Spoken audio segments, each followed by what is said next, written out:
বিসমিল্লাহির রহমানির রহিম। সবার জীবনেই সমস্যা থাকে, তার সমাধান খুঁজে বের করতে হয়। যে সমাধান খুঁজতে পারে সে সফল, আর যে পারে না সে ব্যর্থ। আসসালামু আলাইকুম ভিউয়ার্স, কী অবস্থা, কেমন আছেন? আশা রাখি সকলেই ভালো আছেন নিজ নিজ অবস্থান থেকে, এবং আমিও আপনাদের দোয়ায় ও ভালোবাসায় আমার অবস্থান থেকে বেশ ভালোই আছি। তাহমিদাস ডেইলি ব্লগ থেকে আরও একটি নতুন ভিডিও নিয়ে আপনাদের সামনে হাজির হলাম আমি তাহমিদা। আজকের ভিডিওটি তো সকালে নাস্তা থেকে শুরু করেছি। আমরা কিন্তু সকালে বেশিরভাগই রুটি বা পরোটা এই ধরনের নাস্তাগুলোই করে থাকি, আর ভাত বা খিচুড়ি এগুলো করি না বললেই চলে। মানে সপ্তাহে দেখা যায় এক এক দিন, আর বেশিরভাগই আমাদের রুটি খাওয়া হয়। তো এই তো আমি এখানে কিছু পেয়ারা কেটে নিচ্ছিলাম। আর পেয়ারা তো আমরা সব সময় এই ধরনের বিট লবণ বা মশলা দিয়ে খেতে বেশি পছন্দ করি।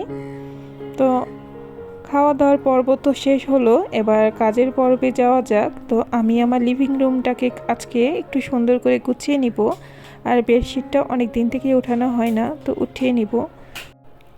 সংসার নামক মায়া জালে যে একবার পা দিবে সে সারা জীবনের মতন সেখানেই আটকে যাবে।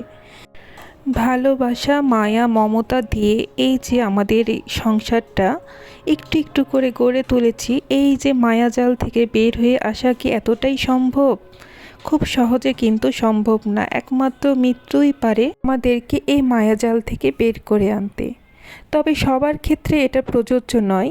অনেক নারীরাই আছে যে এই সংসারটাকে, এই আবদ্ধ সংসার নামক এই আবদ্ধ জীবনটাকে পরাধীনের মতো ভাবতে।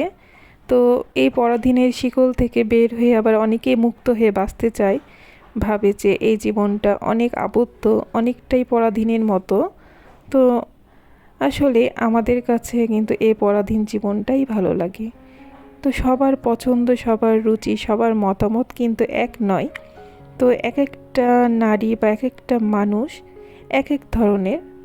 যদি সবার ক্ষেত্রে একই হতো তাহলে অনেক নারীরাই দেখা যায় 15 বছর, 20 বছর, 25 বছর সংসার করার পরও সে মায়া ত্যাগ করে আবার অন্যদিকে উড়ে যায়।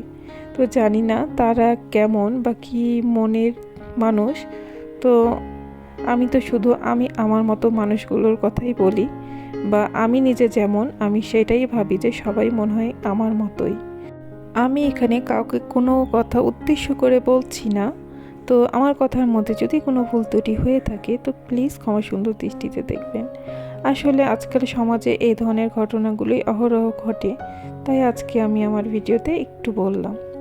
তো এই তো আমার কিন্তু লিভিং রুমটা গোছানো হয়ে গেছে, আর আমি সব সময় কিন্তু একটু কালারফুল করেই সব কিছু গুছিয়ে রাখি। তো এমন না যে সব কিছুই ম্যাচিং ম্যাচিং থাকে। সব সময় দেখবেন আমার রুমে সব রকম কালারই বিরাজমান করে। তো আমার প্রতিটা রঙই কিন্তু আমার অনেক পছন্দের।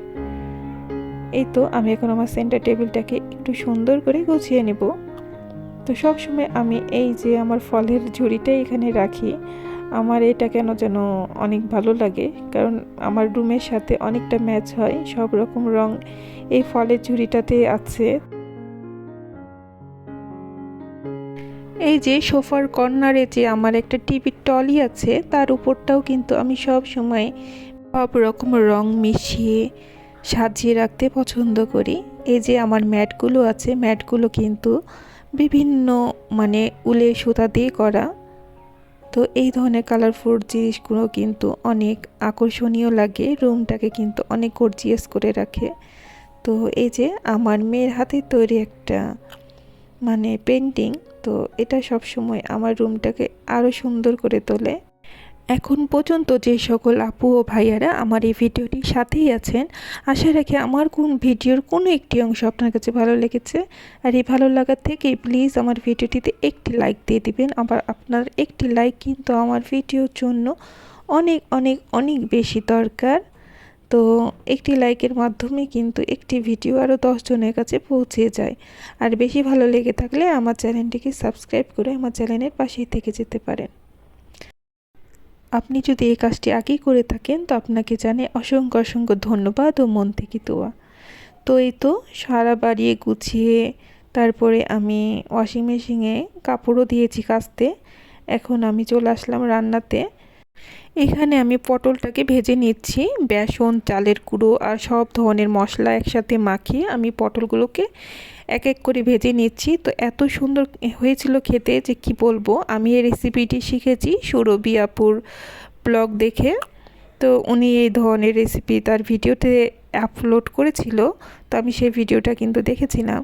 তো অসাধারণ হয়েছিল খেতে। এদিকে আমি কিন্তু মুরগির মাংস রান্না করে নিয়েছি অফ ক্যামেরায়।